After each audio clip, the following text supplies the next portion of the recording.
Donc le site de la Monédière, c'est un site archéologique qui est connu depuis les années 1930 et qui, durant une bonne partie du XXe siècle, a fait l'objet de différentes investigations archéologiques, plutôt ponctuelles, donc ce n'étaient pas des grandes zones de fouilles qui étaient ouvertes, mais un certain nombre d'archéologues ou d'amateurs éclairés, parce qu'au début du XXe siècle, l'archéologie n'était pas très développée encore, se sont intéressés à ce site et l'ont un petit peu documenté.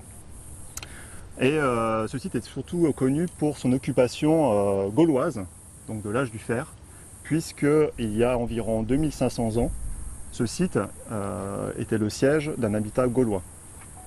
Un habitat gaulois qui a été occupé pendant 200 ans, entre moins 600 et moins 400. Donc moins 600, moins 400, on est avant Jésus-Christ, pour vous situer un petit peu. Donc une occupation qui est relativement longue, mais qui à la fois est brève à l'échelle du temps d'occupation d'un établissement.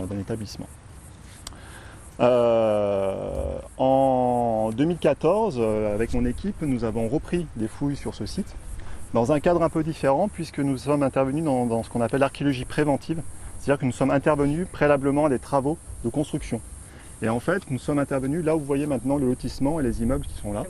Donc nous avons travaillé à cet endroit, ce qui nous a permis sur une grande fenêtre, sur à peu près 1 hectare, d'explorer le site. Donc c'est la première fois qu'on pouvait avoir une vision large de ce site. Ce site, il occupe quasiment tout le plateau. Alors c'est un peu compliqué avec les arbres de se repérer, mais sur tout le plateau que vous avez, donc sous les maisons actuelles, sous vos pieds, de ce côté-ci encore sur 200-300 mètres, jusqu'en bordure de plateau. Ici, on est sur un petit plateau qui est légèrement surélevé par rapport au fleuve Hérault qui se situe derrière moi, qui est environ 200 mètres. D'accord. Et puis, donc on a des lignes en contrebas. On sait maintenant qu'ils se poursuivaient dans les lignes en contrebas. Et on verra, on va faire un petit tour, vous verrez, c'est assez vaste. On est sur un site qui fait environ 5 hectares, ce qui pour cette époque de l'âge du fer, la proto-histoire, on parle aussi de proto-histoire, on est avant l'époque romaine, ce qui est relativement important à l'époque. Il est fondé au moment où les Grecs commencent à fréquenter le littoral du sud de la France, méditerranéen. Et le développement de cet habitat en fait, est lié au développement du commerce grec.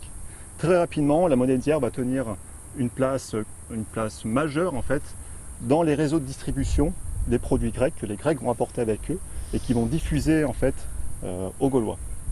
La Monédière va servir de point relais en fait, dans la diffusion de ces produits, puisqu'on sait que les Grecs arrivaient débarquer au niveau d'Agde, probablement remonter l'Hérault, donc qui se situe en contrebas du site, s'arrêter à la Monédière, décharger leurs produits, en tout cas une partie de leurs produits, qui étaient peut-être consommés sur place, et les habitants gaulois ici les rediffusaient au site de l'API héroltais et puis les sites voisins. Donc c'était vraiment une plaque tournante de ce commerce. On sait aussi depuis quelques années, depuis que j'ai repris les fouilles ici, que les Grecs ont non seulement côtoyé donc les Gaulois ici, mais ont probablement aussi habité en partie sur ce site. Donc ça c'est assez intéressant en termes de mixité aussi sociale. Tous les sites ne sont pas logés à la même enseigne. Donc voilà un site qui est tout à fait particulier par rapport notamment ce commerce grec et par rapport à sa taille qui est relativement importante par rapport aux sites contemporains qu'on connaît. Donc nous en 2014 nous avons travaillé, je reprends le fil des recherches, nous avons travaillé sous les bâtiments actuels et on a mis en évidence, bon j'ai un plan ici, donc nous avons travaillé, le bâtiment c'est ce grand carré orange que vous avez ici. Oui. Et on a mis en évidence en fait l'enceinte, donc la fortification qui venait défendre ce site, qu'on ne connaissait pas jusqu'à présent. Donc on a la limite nord, le nord ici, on a la limite nord du site qui est bien marquée. Donc comment ils se protégeaient? Ils avaient un grand fossé défensif de 10 mètres de large environ, de profondeur 3 à 4 mètres, qui était associé à une muraille intérieure. Alors la muraille on ne l'a pas retrouvée, ça a été arasé. Il faut savoir que ces terrains sur lesquels on est, en fait, ils ont été mis en culture à l'époque moderne, des vignes, etc. Donc il y a eu des labours et c'est venu écréter une grande partie des vestiges. Ça nous pose quelques problèmes entre guillemets parce que c'est venu perturber les couches archéologiques et il faut qu'on tienne compte de ces perturbations-là. Donc tout ce qui était, toute la muraille en fait, qui était associée à ce fossé a été rasée, mais on sait aussi qu'elle a été basculée dans le fossé au moment où le site a été abandonné. Lorsque vers 400 ils abandonnent le site, ils ne partent pas comme ça, la muraille est basculée, il se passe quelque chose. Ils font en sorte que la place ne soit pas réinvestie par d'autres personnages. Voilà. Ou en tout cas, ils rasent, ils tombent les murs, de la cité. Donc on a la limite du site qui est ici, et depuis 2014, on s'est lancé dans une autre forme de recherche archéologique, puisqu'on est sur de la recherche programmée cette fois-ci. Donc on travaille, on a tout ce terrain de jeu pour s'exprimer, pour travailler. Et là on revient tous les étés en fait avec des étudiants en archéologie bénévoles, qu'on forme aussi à cette occasion-là. Et donc on travaille habituellement sur une fenêtre d'étude qui se situe près de la muraille qu'on avait repérée en 2014, qui fait environ 500 mètres carrés, qui se situe ici. Vous êtes passé devant, hein, peut-être que vous avez vu plein de fer à béton avec des chapeaux. Voilà, c'est l'endroit où nous on travaille habituellement. Cette année, on a un peu changé l'intervention puisqu'on est très nombreux et vous savez qu'en ce moment, c'est un peu compliqué d'être très nombreux sur. Voilà, on ne peut plus travailler comme on le souhaite, comme on le faisait habituellement. Donc nous, on travaille sur cette zone habituellement. On est au cœur de l'habitat. Et on est à proximité de la porte d'entrée qu'on avait repérée en 2014. Donc on a une petite porte d'entrée qui est ici, qui est simplement matérialisée par une interruption du fossé défensif. Voilà. Mais voilà, c'est des choses plutôt intéressantes. Donc on travaille sur ces niveaux de l'habitat, de l'âge du fer, et on travaille essentiellement sur les niveaux les plus récents, ceux qui précèdent l'abandon du site. Et on descend au fur et à mesure, on remonte le temps en descendant les couches. Alors, donc on a travaillé là-bas et puis on a également travaillé à l'extrémité du site, on ira voir tout à l'heure, ici sur mon plan. Donc c'est vers la butte, vous la verrez tout à l'heure, il y a une citerne romaine, j'en parlerai évidemment. Donc on a ouvert également un sondage les années précédentes sur cette butte pour voir ce qui se passait un petit peu. Ces explorations nous ont permis de mettre en évidence d'autres occupations du site. Jusqu'à présent, je vous ai parlé de l'âge du fer, qui est connu anciennement. Nous, on a mis en évidence une occupation plus ancienne, qui date de 3000 ans avant Jésus-Christ, et qui correspond en fait à une occupation du néolithique final. Donc on est à la préhistoire.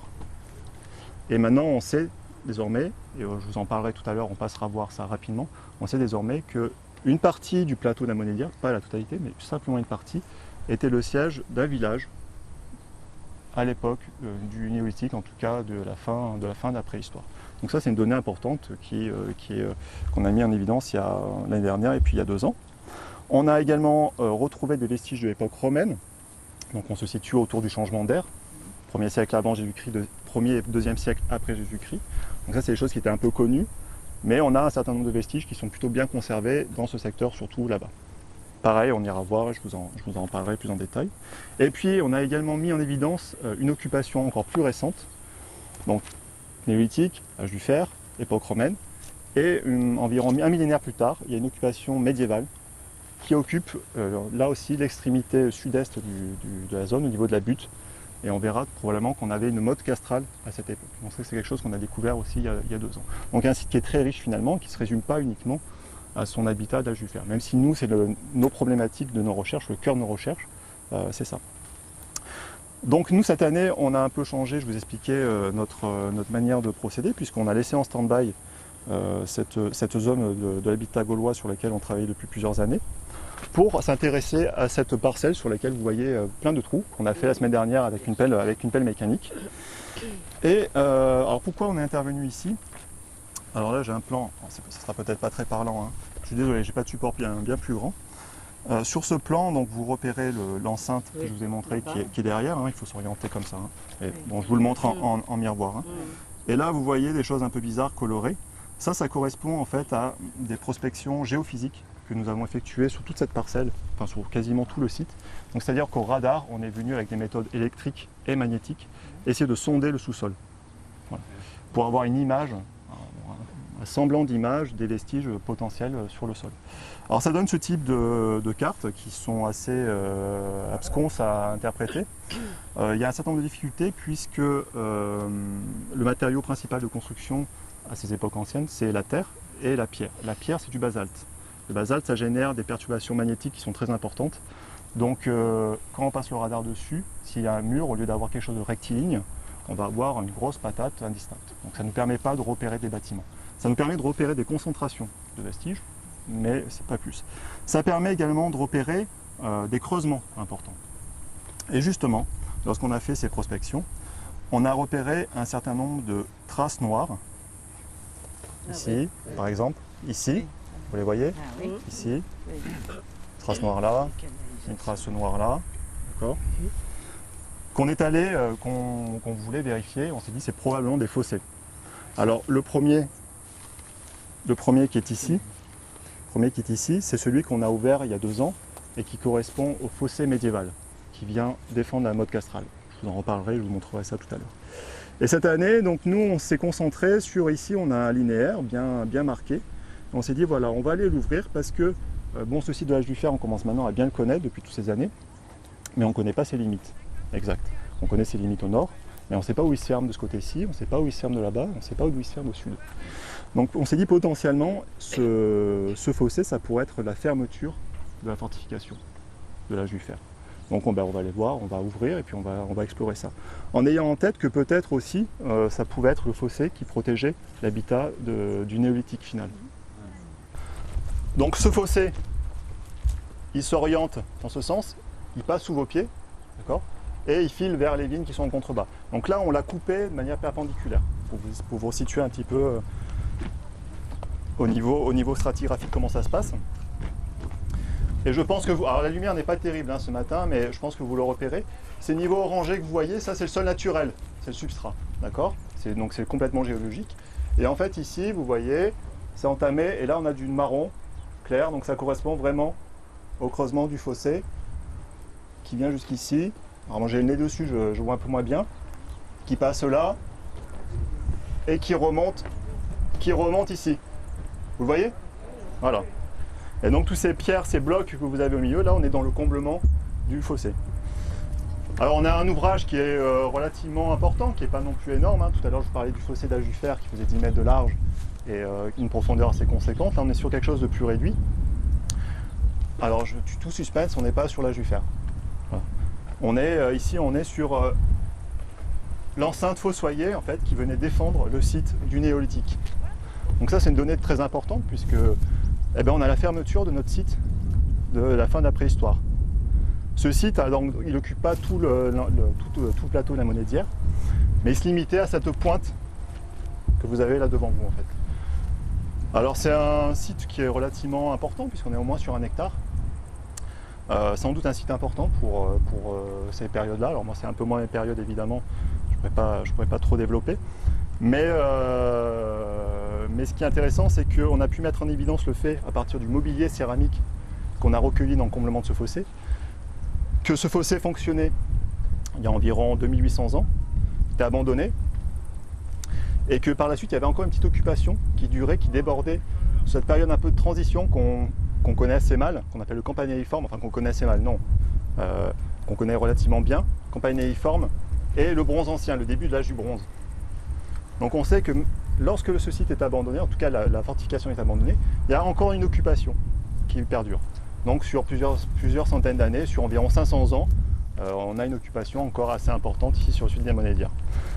Alors nous, on essaie d'étudier, quand on ouvre ce type de tranchée, on regarde la stratigraphie, on essaie de comprendre comment les choses étaient fonctionnées, comment elles s'agençaient. Et une des questions qui se pose, c'est de savoir si ce fossé était une structure c'était un fossé ouvert, qui fonctionnait avec une muraille, ou c'était un fossé fermé. Fermé, c'est-à-dire qui a servi de fondation pour une palissade. Il y a un certain nombre d'éléments qui nous laissent à penser qu'on a peut-être eu les 2 cas de figure. Que peut-être, dans un premier temps, c'était un fossé ouvert, donc un creusement, un simple creusement pour casser l'élan des éventuels assaillants. Et par la suite, peut-être qu'ils ont installé une palissade, donc avec des grands pieux en bois, au fond de ce fossé. Et ce qui nous laisse à dire ça, c'est que vous voyez dans la partie centrale de ce fossé, il y a un amas de pierres et de petits galets qui dessine quelque chose d'assez vertical. Et là, c'est probablement le négatif de cette palissade et qui était calé de part et d'autre avec de la pierre très compacte.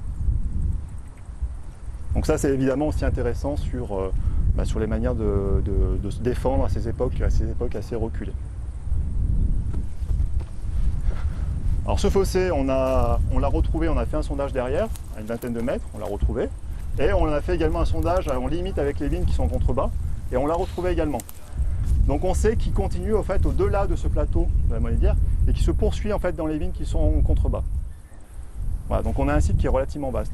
De ce côté-ci, on ne l'a pas retrouvé, vous voyez, on a fait un certain nombre de tranchées dans son axe, pour essayer de le repérer. on n'a pas identifié.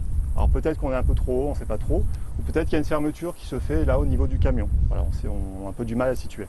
Mais bon, déjà, on commence un peu à se repérer au niveau de l'espace et on peut cerner la superficie de ce site ancien. Les sols correspondant au fossé de la période ancienne, vous arrivez à les repérer, le niveau du sol? Alors au niveau de sol, alors, en bordure du fossé, on a un peu du mal à les repérer parce qu'on est en limite de sondage. En revanche, on a fait plusieurs tranchées en arrière, à l'intérieur du site. Et effectivement, nous sommes arrivés sur les niveaux d'occupation du néolithique. Et là, le site est exceptionnellement bien conservé puisque sur une trentaine de centimètres, on a plusieurs niveaux stratifiés, plusieurs niveaux d'occupation avec du mobilier à plat, des tessons de céramique, du silex, des ossements d'animaux, des consommations, qui à chaque fois marquent bien les niveaux d'occupation. Avec des trous de poteaux pour les bâtiments, parce qu'on était sur des bâtiments sur poteaux porteurs à ces époques-là, du torchis, donc la terre mêlée à de la paille. Donc ça, on retrouve bien. Donc on a un site qui est extrêmement bien conservé et qui intéresse à plus d'un titre les collègues néolithiciens qui nous ont rendu visite et qui disent voilà, y a un très beau site ici, quoi. Voilà. Donc ça, c'est pour les époques anciennes du néolithique final. On va remonter dans le temps et on va aller voir l'occupation de l'âge du fer, parce qu'on en a un certain nombre aussi. Alors, ici sur cette fenêtre, en fait, donc on remonte le temps de 2000 ans par rapport au fossé que vous avez vu. Et donc on est vers moins 500 avant Jésus-Christ. Et donc on est sur les vestiges d'habitat de l'âge du fer. Donc voilà à quoi ça ressemble, c'est un petit peu austère. On n'a pas beaucoup d'élévation sur ce site. Mais voilà, les structures que vous voyez là qui se dessinent bien, ce sont des murs.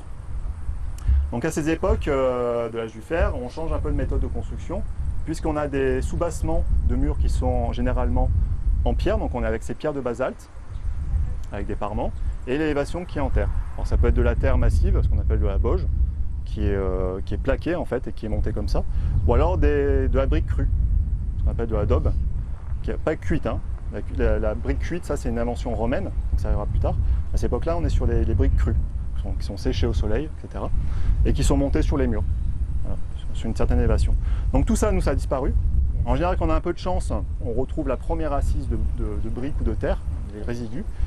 Quand on n'a vraiment pas de chance, on retrouve à peine les murs, parce qu'ils ont été, soit ils ont été coupés par les labours, soit dès la protohistoire, ils ont été démantelés. Il faut savoir que le village gaulois, sur 200 ans, il a connu plusieurs phases d'occupation. Il y a eu des maisons, ils ont détruit des maisons, ils ont reconstruit des bâtiments, etc. Nous, on a distingué 7 phases d'occupation, donc 7 phases de démolition et de reconstruction sur 200 ans. Et tout ça, c'est condensé sur une 30-40 cm de stratigraphie. Donc, c'est pas beaucoup. C'est pas beaucoup, donc à chaque fois, on n'a vraiment que la base des murs pour raisonner, les niveaux de sol associés. Donc voilà, là, on est en train de travailler sur ça, donc on n'est pas très avancé encore. On essaye de... Vous voyez, on a 2 murs. Alors, ce qui est intéressant ici, c'est que ces murs ne sont pas rectilignes. Alors, non pas parce qu'ils ne savaient pas construire, mais en fait parce qu'on n'avait pas forcément des bâtiments qui étaient rectangulaires, on avait aussi des bâtiments ovalaires ou absidiaux. Voilà. Donc là, a priori, on est sur ce type de schéma. Là, on voit bien l'aspect curviligne de ce mur. Et celui-ci, visiblement aussi, qui est un peu moins bien conservé. On a des pierres qui continuent là. On a l'impression également qu'ils forment une courbe. Donc probablement un autre bâtiment curviligne. Donc le bâtiment de ce côté ici.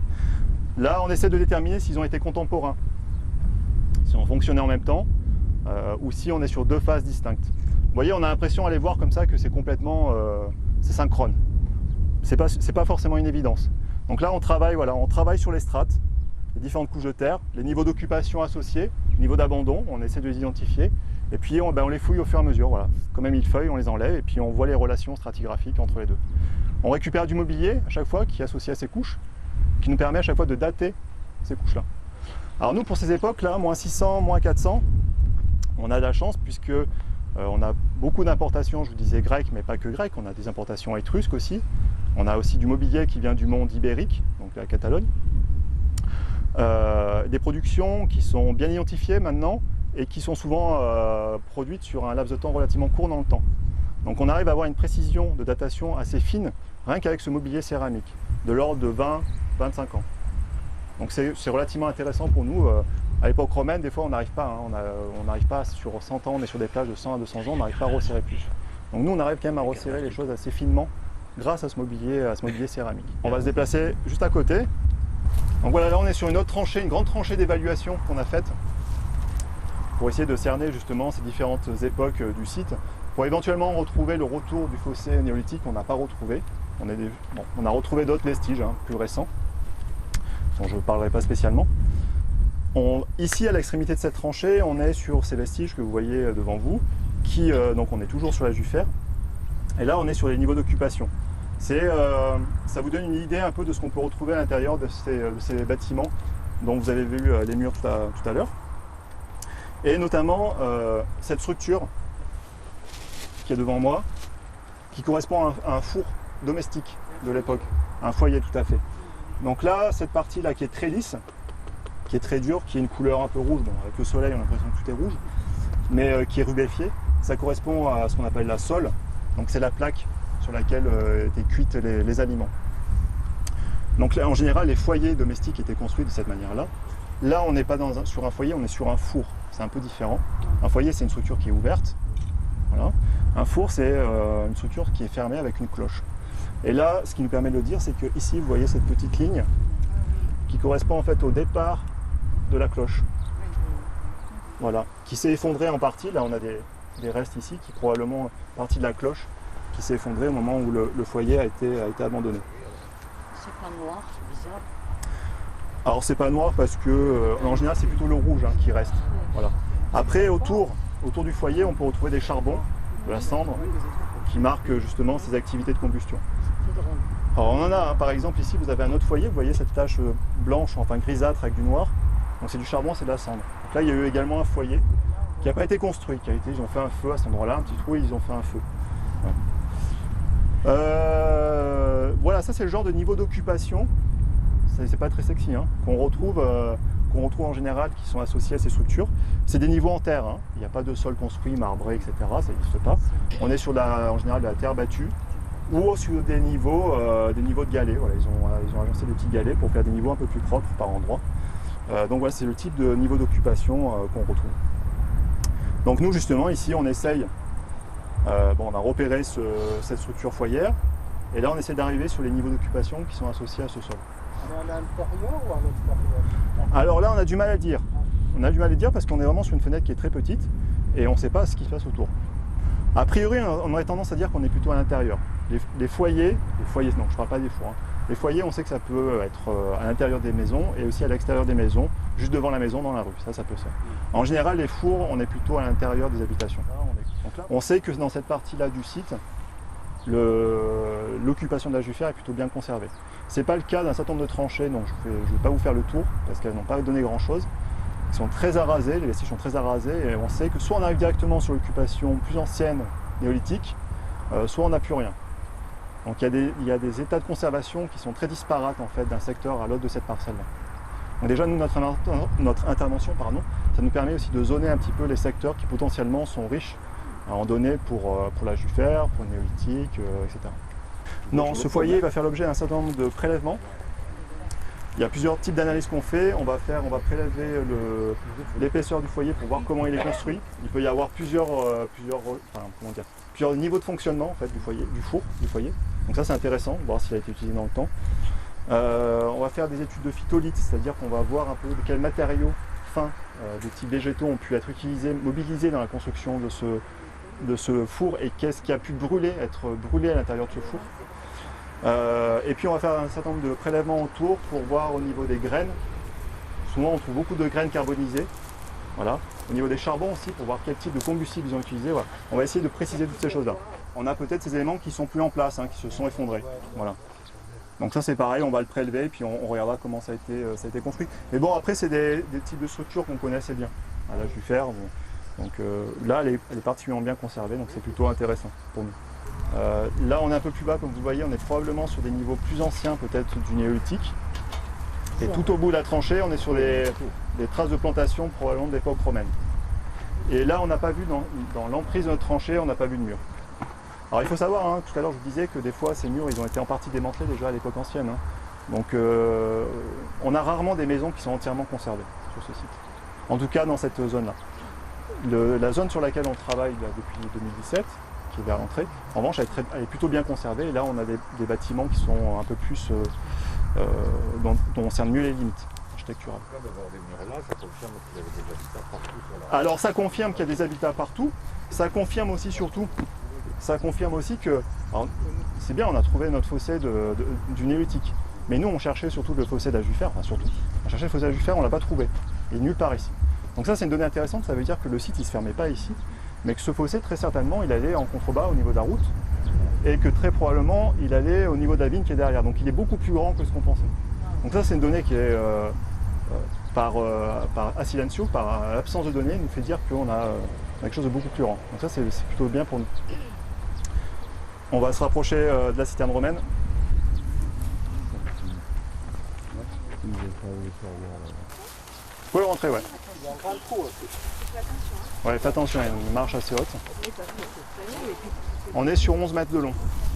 C'est un beau monument. Ça, Ouais. c'est ouvert à tout le monde, n'importe qui peut venir souhaiter.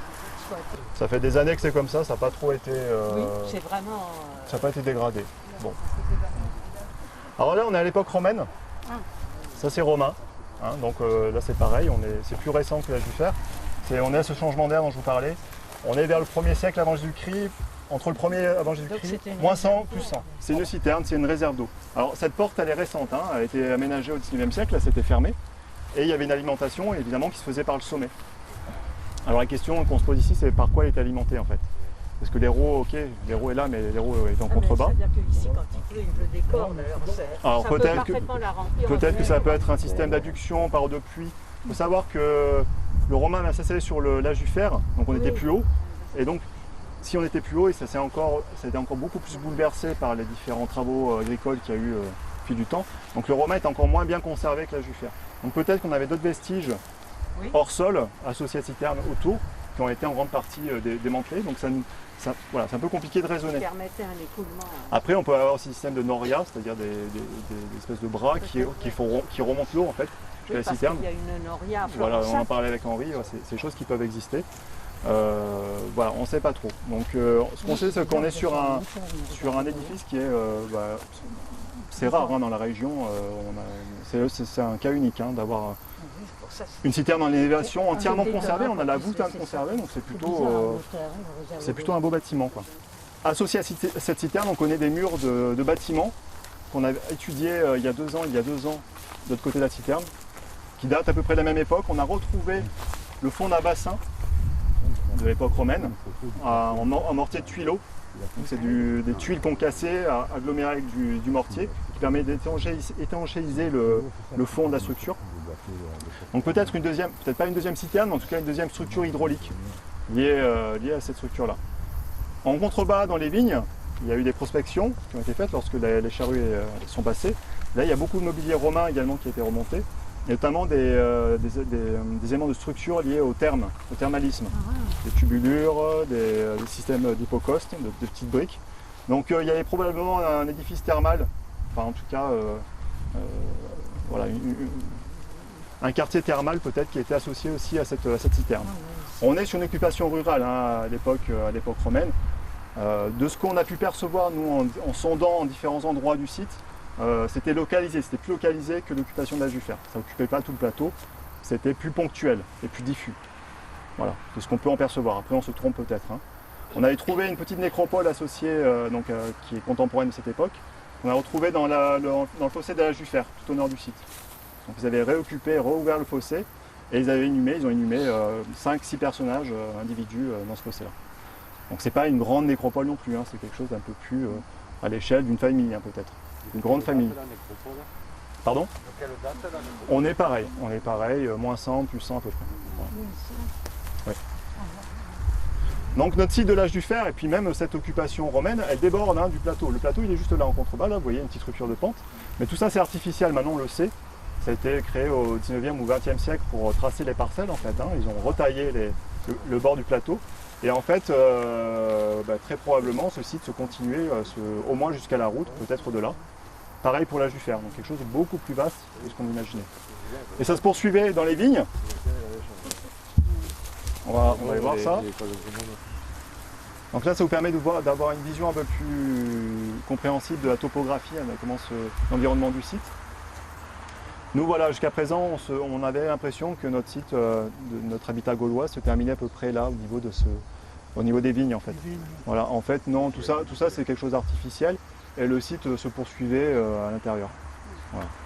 Et effectivement, je vous ai parlé du mobilier romain qui avait été retrouvé dans ces vignes, mais il n'y a pas que ça, il y avait aussi du mobilier de la préhistoire et beaucoup de mobilier de l'âge du fer aussi, gaulois. Donc il y a une occupation qui se fait aussi dans ces vignes-là. Évidemment, ça va être, on va pas les fouiller là-dedans évidemment. Probablement c'était en grande partie détruit. Nous on va y réfléchir, hein, c'est peut-être quelque chose qu'on fera, qu'on a mis en place, donc qui fait partie de notre réflexion depuis quelques jours au vu des résultats qu'on a obtenus. Faire des prospections géophysiques dans ces vignes-là. Oui. Trouver une méthode adoptée parce qu'il y a beaucoup de ferraille, hein, des piquets qui sont sur les vignes, ça vient perturber un petit peu. Mais là, ce serait intéressant de sonder le sol, on ne va pas le creuser, hein. Bon, de toute façon c'est en vigne, hein, voilà. Mais au moins essayer retrouver nos fossés. La suite du fossé de la préhistoire et surtout le fossé de l'âge du fer doit passer quelque part ici. S'il y avait un fossé de ce côté. C'est pas sûr, hein. On peut aussi avoir un fossé de ce côté-ci, côté nord, et puis simplement une muraille au sud qui a été détruite. Hein. Ici on a fait ce gros trou, on n'est pas du tout au fond, on n'a pas du tout atteint le terrain naturel. Très probablement qu'on se trouve en fait dans le fossé médiéval, le comblement du fossé médiéval. Alors là vous verrez absolument aucune limite du fossé. Parce que ce fossé médiéval, je ne sais pas si vous avez le plan en tête tout à l'heure, vous voyez la butte là qu'on perçoit au niveau de la topographie. Ce fossé en fait il vient enclore la butte. C'est quelque chose de quadrangulaire qui vient fermer la butte là. Il y a un segment comme ça nord-sud au niveau de l'arbre, ici, qu'on avait vu, donc 2 segments qu'on avait vus sur nos prospections géophysiques. Là on ne savait pas ce qui se passait. Et en fait là on est sur des sédiments, des couches archéologiques de terre qui ressemblent beaucoup au comblement qu'on a retrouvé dans le fossé. Donc probablement que là on est sur le retour, la fermeture de cette petite fortification en fait, hein, médiévale. On est dans l'axe du fossé, voilà, au milieu. Donc ça c'est une donnée intéressante aussi parce que du coup maintenant on s'est fermé le site. On sait qu'il ne se poursuit pas là-bas mais il se poursuit là. Donc ça fait vraiment, vous voyez, une espèce de motte, petite motte, et c'est. Alors on a des difficultés à dater tout ça parce que dans le comblement de ce fossé, pourtant il est très grand, hein, on est sur 8 mètres de large, 3 à 4 mètres de profondeur. Il y a beaucoup de mobilier qui a été retrouvé, et surtout du mobilier des époques anciennes. Il faut savoir quand ils ont creusé ce fossé, ils ont évidemment atteint les niveaux de l'âge du fer, les niveaux préhistoriques. Donc il y avait des matériaux plus anciens qu'ils ont rebalancés après dans leur fossé. On a essentiellement, et puis d'époque romaine, évidemment aussi. Donc on retrouve essentiellement des matériaux, du mobilier de ces époques-là, et en fait très peu de mobilier médiéval. Les quelques éléments de cette époque plutôt récente, c'est des bouts de tuiles. Ça c'est pas très datant pour nous. La tuile à 500, 600, 700 ans après, on n'arrive pas trop à dater en fait. C'est un peu les mêmes, c'est toujours les mêmes types de construction, enfin de méthodes de façonnage, etc. Donc ça nous apporte pas grand chose. Donc là on va faire des études, ce qu'on appelle la thermoluminescence, c'est-à-dire que voir comment, à quel moment ça a été cuit en fait, avec des études radioactives du sol. Bon, c'est un peu complexe, moi je ne pourrais pas trop vous l'expliquer non plus, c'est pas du tout mon domaine, c'est vraiment les scientifiques qui font ça. C'est voilà, grâce à ce type d'études, de pouvoir dater à quel moment ces bouts de terre ont été chauffés. Donc sur 100 ans près, on peut avoir une datation assez correcte. Donc ça nous donnera déjà une image assez approximative. On pense être autour de l'an 1000 ici, ces époques où les modes castrales se développent dans la région. Donc voilà, c'est intéressant aussi pour l'occupation de la monnaie d'hier. Voilà, on a fait à peu près le tour du site. Il a toujours été occupé, il était bien placé. Oui, il était extrêmement bien placé. On est sur un petit promontoire, là, on domine l'Hérault. Oui, puis il y a l'eau, il y a tout. Quand c'est dégagé, on voit le Mont Saint-Loup, là, sur Agde. On est à proximité de la mer. Oui, c'est très bien. L'Hérault, à l'époque de l'âge du fer, au moins, on sait qu'il pouvait a priori remonter jusqu'à hauteur de Bessan. Après, à partir de Saint-Tibéry, c'est un peu plus compliqué. Donc non, c'est une situation, il y avait de l'eau, effectivement, il y a des ruisseaux autour. C'est une situation intéressante. Et ils avaient l'intention de construire ici, là, sur le terrain? A priori, non. Non, parce qu'ils ont fait des... Oui. Mais là, a priori, maintenant, c'est plutôt une réserve archéologique. Ça n'a pas le statut de réserve archéologique, mais il y a un consensus pour qu'il n'y ait pas de construction. On veille au grain. Après, la monnaie d'hier, on est sur ce qu'on appelle un emporium. Entre guillemets, on a tendance à mettre ce terme-là à tous les sites. C'est-à-dire des sites qui sont ouverts au commerce. Il y a Latara, à Latte, que certains d'entre vous connaissent peut-être bien. Béziers était probablement aussi un emporium gaulois. Donc des sites indigènes qui ont été qui n'ont pas été investis par les Grecs, mais en tout cas les Grecs s'y sont intéressés très rapidement et qui ont connu un essor grâce à la présence des Grecs et au commerce grec. C'était à Agde, les Grecs, en fait. Oui, tout à fait. Alors Donc, ça aussi, c'est des données qui sont intéressantes parce que on sait qu'ils s'installent à Agde vers... alors là aussi, il y a un petit flou chronologique, mais vers 500-400, ils sont sur Agde. Vers 400, c'est sûr. Oui, 400. 400, c'est sûr, ils y sont. Et ça, c'est intéressant parce que à 400, ils sont à Agde et ici, c'est abandonné. Ah oui. Voilà. Donc nous, une des idées qu'on a en tête, c'est que ce site a servi donc, dans le commerce, au niveau du commerce grec, avait une importance économique et certainement politique importante. Et vers 425-400 est abandonné, ça c'est sûr, on l'a bien daté. Abandonné volontairement. Abandonné volontairement. Alors est-ce qu'on les a aidés un petit peu à coup bien de sûr, pointe de avec lance, la etc. stratégie, Ou est-ce qu'il y a d'autres phénomènes qui sont rentrés en jeu, d'autres enjeux, c'est bon, on ne sait pas. Mais en tout cas, c'est abandonné à cette période-là. Et ce qu'on observe, c'est qu'à cette période-là, Agde, il y a des niveaux grecs qui sont bien identifiés maintenant. Et puis il y a le village de Saint-Tibéri, donc Saint-Tibéri. qui est juste au-dessus, qui se développe, qui n'existait pas auparavant et qui se développe à cette période-là. Donc ils vont vers la mer, ils vont en amont. Ce site est abandonné, il se passe quelque chose. Enfin, Oui. on a l'impression que les Grecs retournent vers le littoral et que les indigènes retournent à Saint-Tibéri. Il y a un schisme. Ici, ils étaient ensemble.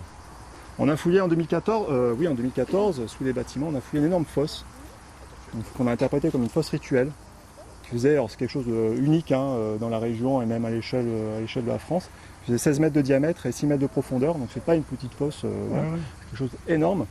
Et à l'intérieur de cette fosse, ils ont rejeté beaucoup de vaisselle, notamment de la vaisselle attique, de la vaisselle faite en Grèce, beaucoup d'amphores de Marseille pour le vin, associés à des restes d'animaux, essentiellement du bœuf.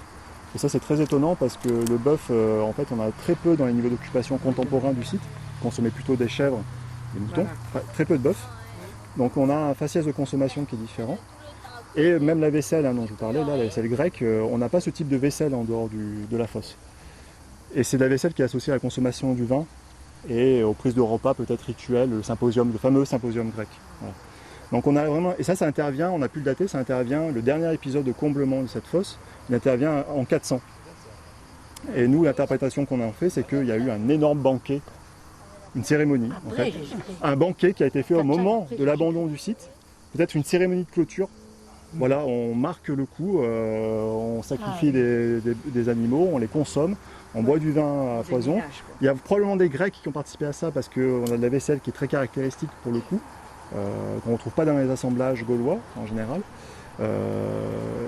Donc il s'est passé quelque chose. Et puis c'est pas quelques individus, c'est toute la communauté, là, vu la quantité de restes qu'on a retrouvés, c'est toute la communauté qui a participé à ce banquet en fait.